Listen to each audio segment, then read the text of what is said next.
ikaw ang By December, based dun sa aming pag-uusap dati ni Senator Manny Villar, ang aming presidente ng partido, sa December this year, pag-desisyon namin. Sir, so far, anong reaction ng leadership PNP nung nag-express yung readiness siya? Wala naman. Bago.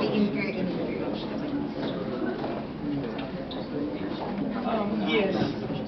Actually, ang nasabi nung last time na pag-usapan is maraming qualified sa Nationalista Party. So, ang next step lang doon is yung pag-express mo ng interest para masama ka sa deliberasyon, sa proseso ng pagpili. Sa ngayon ba, sir, ilan kayo pinag-deliberate? Yan, yung mga incumbent senators ng Nationalista Party, to include si Senator Manny Villar, na aming party president. Sir, yung tandem, possible ba yung tandem na kapitan?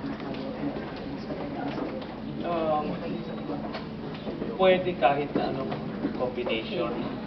Sabi ko nga, it will now depend on the party. Sir, kamusta paghahanda niyo? May mga listahan na ba kayo sa senatorial candidates?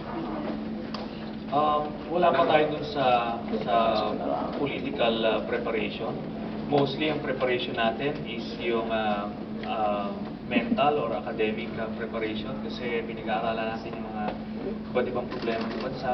So, I believe doon muna tayo. Then, of course, yung emotional and psychological preparation kasi madugong labanan yan.